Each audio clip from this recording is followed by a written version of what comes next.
Irmãos, eu vou pegar para vocês uma mensagem que Deus me deu agora, quando eu estava vindo aqui de ônibus. E é importante você conhecer esse livro. A fé vem pelo ouvir e ouvir a palavra de Deus. Então, até agora eu só falei sobre cura, sobre libertação. E Jesus realmente faz tudo o que Ele prometeu, tudo que está escrito aqui. Então, agora eu quero ler uma mensagem para te dar um pouco de conhecimento desse livro aqui. O profeta Oséias fala assim: meu povo foi destruído porque faltou conhecimento. E eu costumo gravar, e depois eu ainda coloco na internet, e muitas outras pessoas veem, porque o evangelho hoje está muito deturpado, está muito distorcido.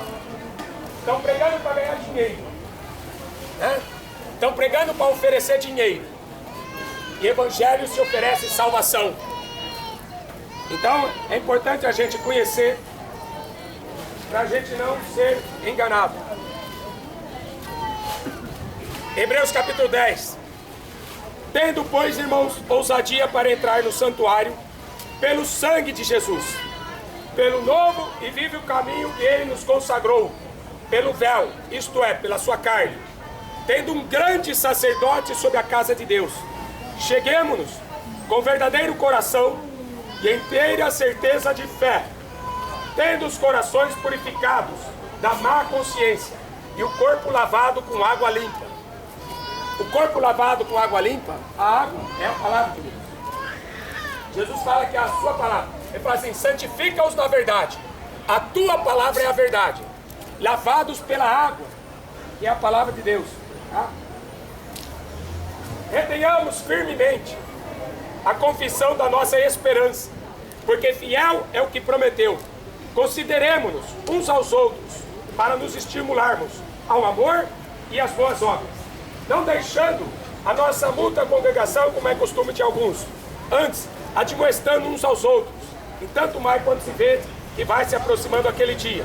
Porque se pecarmos voluntariamente, depois de termos recebido o conhecimento da verdade, já não resta mais sacrifício pelos pecados, mas uma certa expectação horrível de juízo, ardor de fogo, que há de devorar os adversários.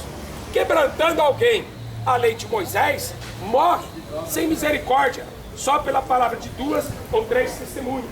De quanto maior castigo cuidais vós, será julgado merecedor aquele que pisar o Filho de Deus, tiver por profano o sangue da aliança com que foi santificado, e fizer agravo ao Espírito da graça. Porque bem conhecemos aquele que disse: minha é a vingança, eu darei a recompensa, diz o Senhor. E outra vez, o Senhor julgará o seu povo. Horrível coisa é cair na mão do Deus vivo. Essa carta é aos hebreus, a judeus.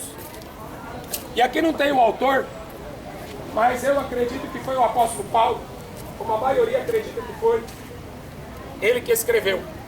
Em Hebreus 10, que eu li para vocês, ele fala assim, olha, no Velho Testamento, no capítulo 1, eu comecei a ler do 19, mas no capítulo 1 fala: porque tendo a lei a sombra dos bens futuros e não a imagem exata das coisas. Quando você lê o Velho Testamento, é uma coisa. Quando você lê o Novo Testamento, é outra. O Velho Testamento são figuras, para que você compreenda o Novo. O Novo é a revelação do Velho. Ninguém inventou o Novo Testamento. O Novo Testamento é uma revelação que o Espírito Santo de Deus deu para os apóstolos. Então o Novo é uma interpretação do Velho. E tem muita gente interpretando o Velho errado. Porque são promessas aqui terrenas feitas a judeus. Então trazendo o judaísmo para dentro do cristianismo. e se torna abominável, se torna maldição. Tá? As pessoas estão misturando. Muitas igrejas misturam isso. Coisas do Velho Testamento que trouxeram para o Novo. Eu vou ler uma história do Velho Testamento. Vou resumir, né? Porque é uma história longa. E é a história do jovem Samuel. Samuel foi o último juiz que teve em Israel. Depois de Samuel começou os reis, né? E ele foi um dos maiores profetas que teve no Velho Testamento. A sua mãe era estéril. Para você ver como as coisas de Deus são loucas. A mulher de Abraão, Sara, era estéril. Teve um filho com 90 anos. A mulher de Isaac, Rebeca, era estéril. Também teve um filho. A mulher de Jacó, Raquel, que ele mais amava, teve 4. Mas a que ele mais amava, Raquel, era estéril. Teve um filho. A mãe de Sansão, era estéril. Teve um filho. A mãe de João Batista era estéril. Teve um filho. Deus chama as coisas que não são para confundir as que são. Deus chama as coisas fracas para confundir as sábias, as fortes. Deus escolhe as loucas para confundir as sábias. Lá em Romanos está assim dizendo: se sábios tornaram-se loucos. Eu não acredito em Deus. Faz bem você não acreditar em Deus, porque Deus não tem início de criação. Ele é Deus simplesmente. Ele é Deus porque Ele é eterno. E o homem que não aceita a eternidade de Deus, para ele Deus não existe. Porque a eternidade de Deus não se explica. Homem nenhum explica a Deus. O entendimento de Deus é inimaginável. Nenhum ser humano consegue explicar. Então falar que acredita em Deus ou não acredita, tanto faz. Ele é eterno. E todos os homens são indesculpáveis. Está escrito em Romanos 1. Só que esse Samuel nasceu e a mãe dele, a Ana, que era estéril, entregou esse menino para o sacerdote criar. Ele falou: o Senhor me deu e o meu filho eu vou dar para o Senhor. Ele foi crescendo no templo. E no templo ele foi aprendendo como que ele ia ser um sacerdote. Ele estava sendo instruído para ser um sacerdote, trabalhar na casa de Deus. Então desde pequeno Samuel cresceu estudando as Escrituras. E aí ele era jovem. E está escrito assim, ó: e o jovem Samuel servia ao Senhor perante Eli. Eli era o sacerdote da época. Sempre existiu um sumo sacerdote. Eles faziam o sacrifício no tabernáculo. E depois que o rei Salomão construiu o templo, e eles tinham a arca da aliança. A arca tinha 2 querubins de ouro, né? E ali naquela tampa de ouro que estavam os 2 querubins, derramava-se o sangue do cordeiro, que era para a remissão dos pecados. Fazia-se o sacrifício na mesa da propiciação lá no primeiro tabernáculo. Mas no segundo tabernáculo, no Santo dos Santos, tinha a arca. E lá, uma vez por ano, que o sacerdote fazia sacrifício por ele e para todo o povo. Só uma vez por ano o sumo sacerdote entrava lá. E Eli era o sumo sacerdote da época, tá? Se vocês pegarem o cajado que foi de Arão, irmão de Moisés, eles escreviam o nome do sacerdote no cajado. Então foi escrever o nome de um e o cajado passou para o outro. Escreveu o nome do outro, o cajado passou para outro. E sempre o nome do sumo sacerdote. O último nome escrito nesse cajado foi Caifás. Acabou o sacerdócio humano. Caifás foi o último sacerdote. Vou tentar explicar para você essa história de Samuel e do povo de Israel. Samuel servia ao Senhor perante Eli. A palavra do Senhor era de muito valor naqueles dias. Não havia visão manifesta. Em Hebreus 1 está escrito assim, que Deus falou através de anjos, que Deus falou através de Moisés, que Deus falou através dos sacerdotes, Deus falou através de muitas coisas no Velho Testamento, mas hoje Ele nos fala através do Filho. Mas não tinha visão, não tinha uma palavra de Deus para aquele tempo, para aquele povo. Ou seja, o povo perece. Quando a presença de Deus não é se manifesta no meio do povo, o povo morre. Tá? Porque a gente vive uma guerra todo dia. Em Efésios está escrito assim: a nossa luta não é contra carne e sangue, mas sim contra principados, potestades, príncipe das trevas, hostes espirituais da maldade, dos lugares celestiais em Cristo. Então nós temos uma luta todo dia. E tinha um castiçal, e ali se acendia um fogo todos os dias. Se colocava um azeite todo dia. A lâmpada do templo não podia se apagar, tá? Porque simbolizava que Deus estava ali. Se o sacerdote deixasse aquela lâmpada se apagar, a presença de Deus saía. Sabe o que significa isso? Pedro fala que Jesus Cristo nos constituiu sacerdotes e reis. Você é sacerdote hoje no seu corpo. O corpo é o templo do Espírito Santo de Deus. A lâmpada, a chama, o fogo do Espírito Santo não pode apagar na sua vida. Por isso que você tem que orar, ler a Bíblia, buscar a Deus para alimentar a chama de azeite. Azeite é o que faz o fogo do Espírito Santo estar aceso.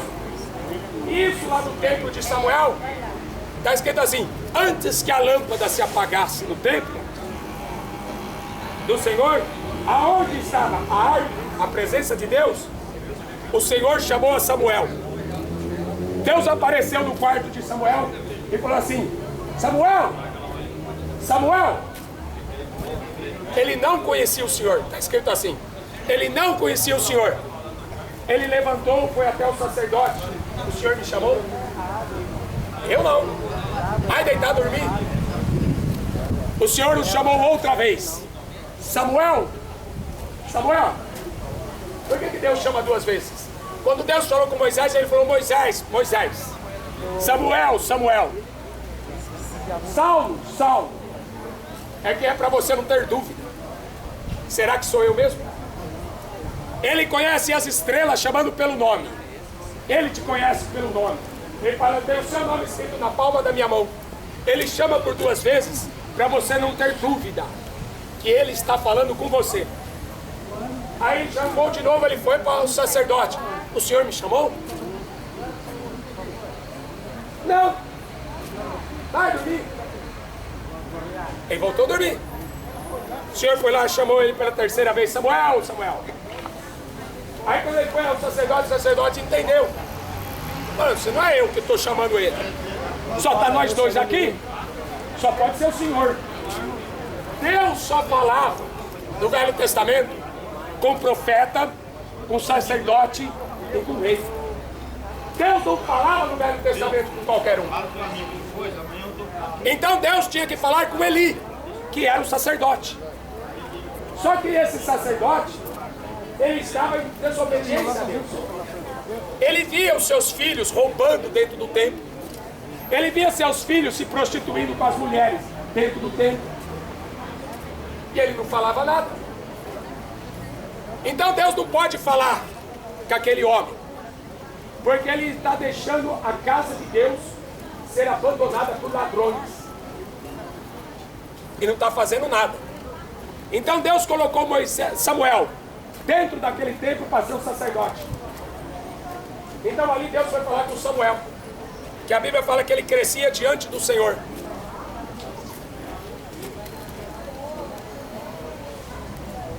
Aí o sacerdote falou assim: olha, Samuel, se Deus te chamar outra vez, você diz assim para ele: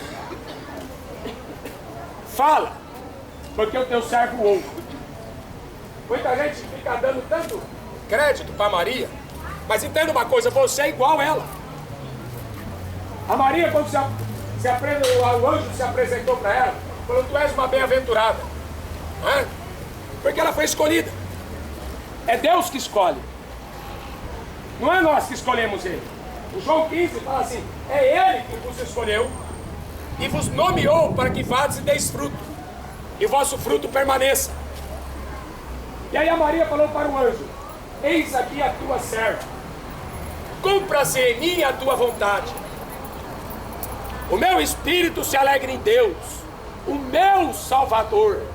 Ou seja, Jesus Cristo é o Salvador da Maria. Então, logicamente, Maria não vai salvar ninguém. Jesus é o Salvador de todos, inclusive daquela que trouxe ele para este mundo. Por isso que ele falou: quem é minha mãe? Quem é meus irmãos? A minha mãe e meus irmãos são aqueles que ouvem e praticam a palavra do meu Pai. Então, quando Deus te aparecer, você fala assim para ele: fala, que o teu servo ouve. Você vai ouvir o que Deus vai falar para você hoje? O povo um dia chegou para Moisés e falou assim: Moisés, mas Deus só fala com você? Nós também queremos ouvir. Ah, então vocês se santificam e eu vou levar vocês lá no pé do monte. Aí Deus falou assim para ele: olha, mas não deixa eles chegarem no monte. Não deixa ele botar o primeiro pé no monte. Porque se eles pisarem no monte, eu consumo ele. Eu não li em Hebreus 10 que Deus é um fogo consumidor. E lá em Hebreus está escrito que se o povo pisasse no monte, se o animal pisasse no monte, eles seriam queimados vivos. A santidade de Deus mata. Por isso que o homem não pode comparecer perante Deus sem sangue. Quando o sacerdote pegava o sangue do animal, ele dispergia o sangue em todos os lugares. Todos os utensílios de ouro, de prata, eram tudo aspergido com sangue. Era o sangue que purificava todos os utensílios dentro do templo. Era o sangue que purificava o pecador. E sem sangue não existe remissão de pecado. Sem sangue, sem arrependimento, não há remissão de pecado. Fala porque o teu servo ouve. E aí Deus falou assim: ó, eu vou fazer uma coisa grande, que as orelhas vão até tremer daquilo que eu vou fazer em Israel. E aí, no dia seguinte, o sacerdote falou: Samuel, o que foi que Deus falou para você? Me conta, não esconde nada não. Aí ele falou assim: bom, Deus falou que vai tirar você do trono, Deus vai tirar seu ministério, e Deus vai acabar com a sua casa, com a sua família. E aquele sacerdote lá já estava morto, não estava nem aí.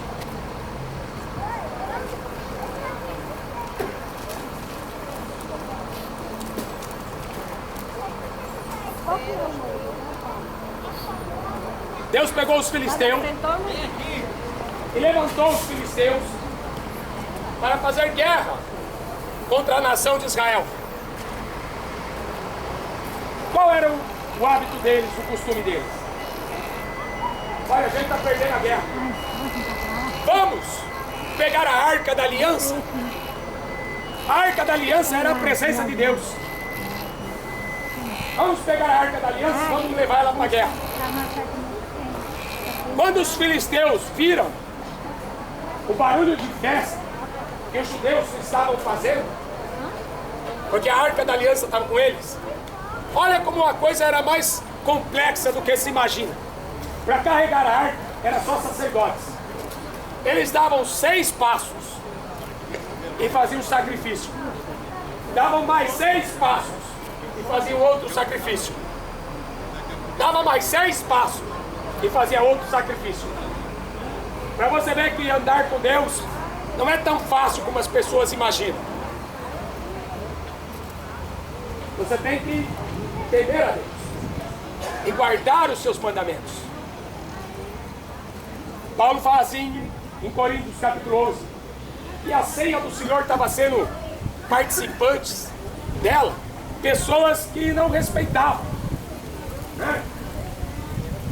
Não sabiam discernir o corpo do Senhor, iam participar dessa ceia, de tomar o sangue e de comer o pão, né? Sem ter consciência do que eles faziam. E aí Paulo falou, por isso que há muitos doentes, por isso que muitos que já morreram, porque não sabem discernir o corpo do Senhor. Então os filisteus ficaram com medo. Nossa, os deuses que destruíram o Egito estão chegando aqui, vai acabar com nós também. Os deuses que matou o faraó está chegando aqui. Eles vêm vindo trazendo a arca. Agora ele vai morrer. Só que eles não sabiam que a presença de Deus estava apagada na vida dos sacerdotes, na vida daqueles que sacrificavam, daqueles que tinham responsabilidade de manter a luz acesa. A luz estava apagada do templo. Tem uma passagem em Malaquias capítulo 1, que Deus fala assim para o povo: se eu sou o Pai, onde está a minha honra? Se eu sou o Senhor, onde está o meu temor? Foi a única vez onde Deus foi chamado de Pai no Velho Testamento. E aí Deus fala assim: olha, eu não vejo a hora de vocês acabarem com o culto. Eu não vejo a hora de vocês apagarem a luz do templo, fecharem a porta e irem embora para a casa de vocês. Por acaso eu estou se agradando daquilo que vocês estão me oferecendo? Eu sou o grande rei. Vocês trazem o coxo, o aleijado, para me oferecer como sacrifício? Aceitaria eu isto da vossa mão? Tudo aquilo que não presta, vocês trazem para mim? Primeiro é seu pai, primeiro é sua mãe, primeiro é seu filho, depois seu emprego, depois vocês vêm a mim? Geralmente o povo bota a família em primeiro lugar, depois Deus. Por isso que Jesus falou assim: quem ama pai, mãe, filho, mais do que a mim, não é digno de mim. Sabe por que eu estou aqui pregando hoje? Porque minha mãe falou assim, hoje cedo: você me leva no médico? Eu falei: eu levar em médico? Eu levo você para Jesus, para médico eu não levo. É porque eu vou fazer exame e eu com isso. A minha fé não se baseia em médico. Minha mãe queria que eu levasse ela em médico. Eu falei que levar em médico para fazer exame. Exame. Eu levo você para Jesus. Para médico eu não levo. E eu vim pregar. Se outro meu irmão quis levar, problema dele. Com Jesus, você tem que perder para ganhar. Porque se eu fosse atrás da minha mãe, ela estaria na mão de homens. Como eu dei prioridade para pregar o Evangelho, ela está na mão de Deus. É difícil de você entender isso aí? Geralmente as pessoas vão primeiro buscar resolver o seu problema com as suas forças. Por isso que a lâmpada do templo estava apagada. Os sacerdotes estavam roubando, estavam se prostituindo, a casa de Deus estava sendo desonrada e Deus não estava dando ouvidos.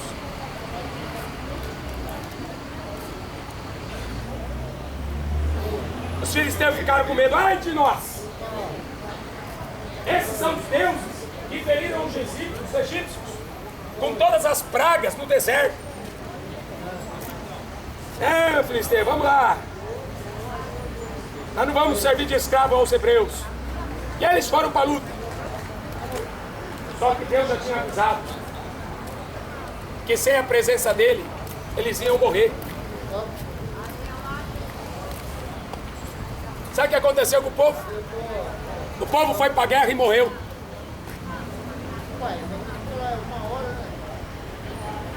Pegaram a arca de Deus e levaram ela para o templo de Dagom.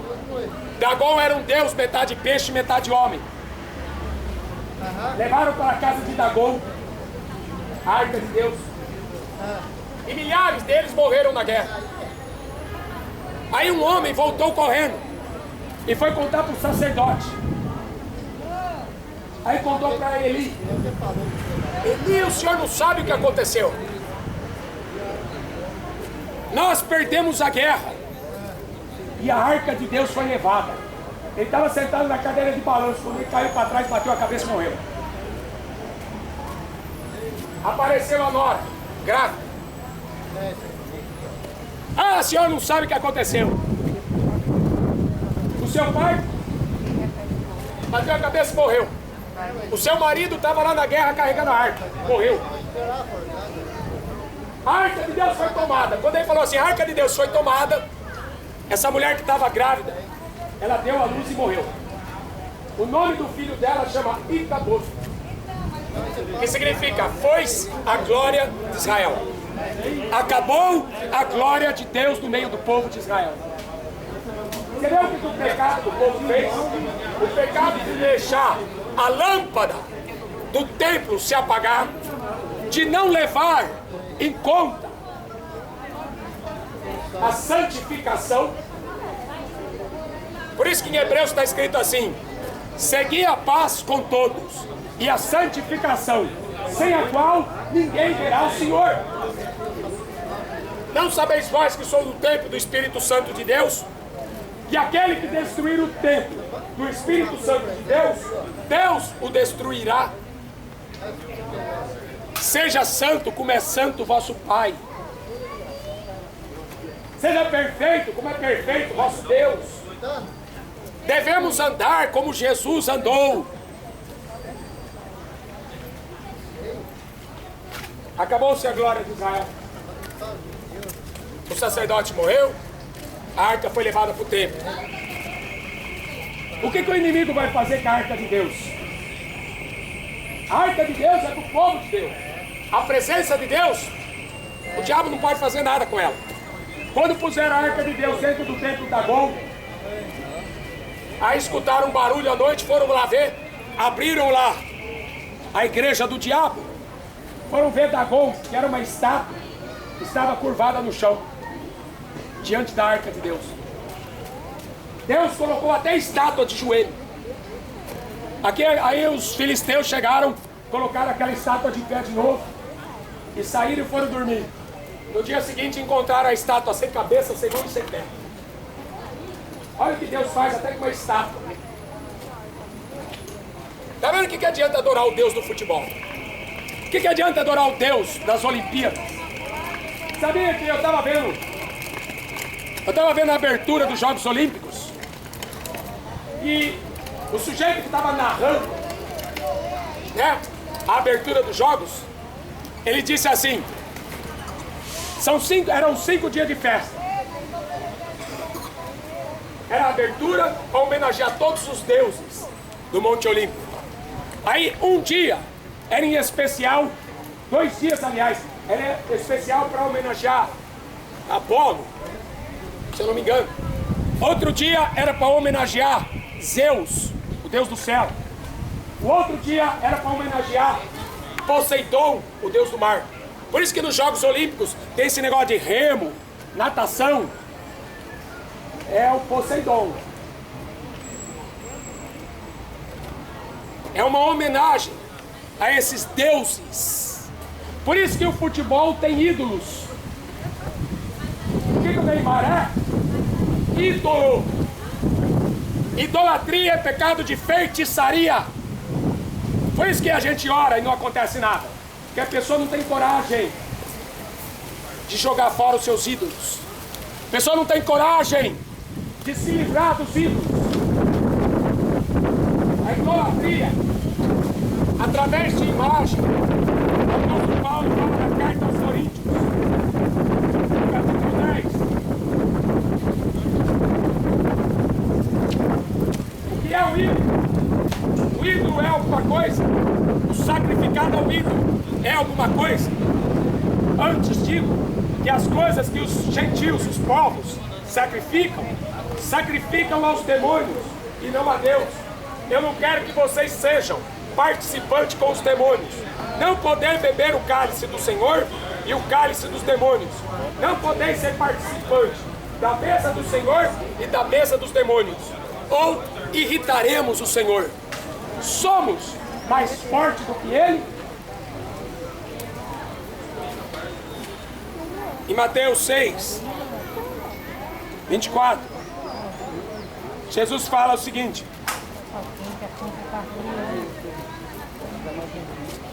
Ninguém pode servir a dois senhores. Ou há de odiar um e amar o outro, ou se dedicará a um e desprezará o outro. Não podeis servir a Deus e a Mamon. Você sabe quem é Mamon? Mamon era também um outro deus grego. Era o deus da riqueza. Quando a pessoa fala assim, Jesus, me ajuda a ganhar na loteria, você não está invocando o nome do Senhor. Você está invocando o nome de Mamon. O povo fez a mesma coisa, o povo de Israel. Eles fizeram um bezerro de ouro, que Deus falou para não fazer. Tiraram seus brincos, seus colares de ouro, derreteram no fogo e fizeram um bezerro de ouro. Esse aí é o Senhor que nos tirou do Egito. Você sabe o que eu estou querendo dizer aqui? Tem muita gente chamando o diabo de Jesus Cristo. Tem muitos evangélicos hoje acreditando que o diabo é Jesus Cristo. Mamon é o Deus da riqueza. Se você correr atrás de Mamon, você pode chamar o diabo de Jesus. O diabo sempre vai ser diabo. Porque você acha que Jesus, ele veio ao mundo? Luz, lâmpada para os meus pés é a tua palavra, e luz para o meu caminho. Em João 3, está escrito assim: a luz veio ao mundo, mas os homens amaram mais as trevas do que a luz. Não querem vir para a luz, porque não querem que as suas obras sejam reprovadas. As pessoas valorizam demais esses falsos deuses. As pessoas valorizam demais esses ídolos e não dão valor àquilo que Jesus Cristo fez na cruz. Pai, eu dou-lhes a vida eterna e nunca eles vão morrer.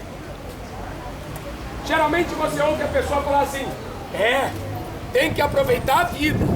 Aproveita a vida enquanto você é novo, porque você fica velho e morre. Tá vendo? E depois acabou tudo. Então, enquanto você tem saúde, aproveita a vida. E a pessoa aceita isso. Sabe por que ela aceita? Porque ela só tem essa vida. Então ela vai fumar, ela vai beber, vai se drogar, vai se prostituir. Ela vai pensar só nela. Vai ser egoísta, vai ser avarento. Quanto mais dinheiro, melhor. Quanto mais dinheiro, melhor. Quanto mais dinheiro, melhor. Eu quero um carro mais novo. Eu quero uma casa própria. Eu quero isso. Me dá, me dá, me dá. É a sanguessuga. Só sabe falar com Deus, me dá, me dá, me dá. Deus para ele é só para isso. Me dá emprego, me dá saúde, me dá isso, dá aquilo. Não sabe se relacionar com Deus. Jesus em João 15 ele fala assim: sereis meus amigos se fizerdes o que eu vos mando. E se eu não fizer o que ele manda? Inimigo. Em Tiago 4 está escrito assim: todo aquele que tem amizade com o mundo é inimizade contra Deus. Você vê como o mundo dá aplausos para o futebol? Salta o rojão, faz a maior festa, parece uma briga, parece uma luta, parece uma guerra, para defender os seus ídolos e para defender a sua pátria. Isso aí que é Copa do Mundo. Isso aí que é Olimpíadas. Para ver quem é o mais forte, para ver quem é o mais bonito e para ver quem é o mais rico. O mundo vive disso, de aparência, buscando riqueza, beleza e poder. O mundo vive disso. A amizade do mundo é inimizade contra Deus. Qualquer que for amigo do mundo constitui-se inimigo de Deus. Filhinhos, não ameis o mundo e nem o que o mundo há. Todo aquele que ama o mundo, o amor do Pai não está nele.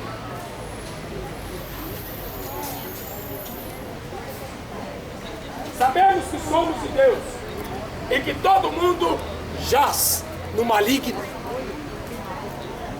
Todo mundo, o mundo inteiro está morto na mão do diabo.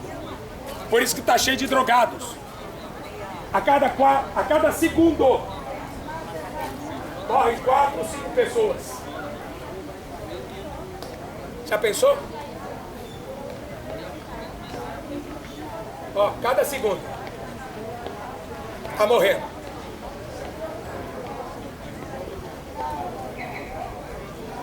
Cada segundo 4 ou 5 pessoas partem para a eternidade. A lâmpada do templo apagada. E Efésios 2 fala assim: vós estáis mortos em pecados e ofensas, mas Cristo vos vivificou. Ele nos deu a vida.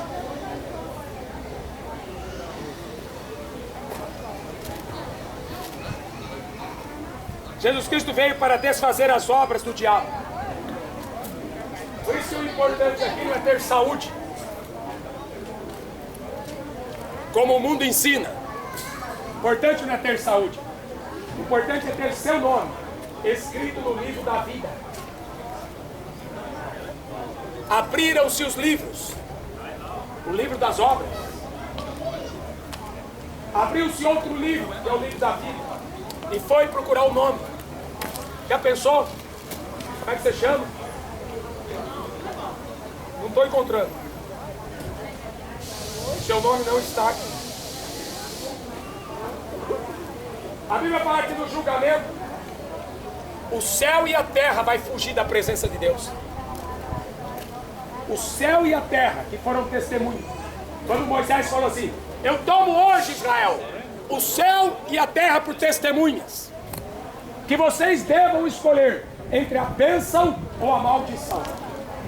Que vocês devam escolher entre o bem e o mal, entre a vida ou a morte. Mas só que chegou lá no julgamento, o céu e a terra fugiu. Mas os homens não. Os homens tiveram que ficar para escutar a sentença. Nunca vos conheci, apartai-vos de mim, não sei quem sois vós. Essa vai ser a maior palavra dura que um ser humano pode escutar de Deus. Samuel,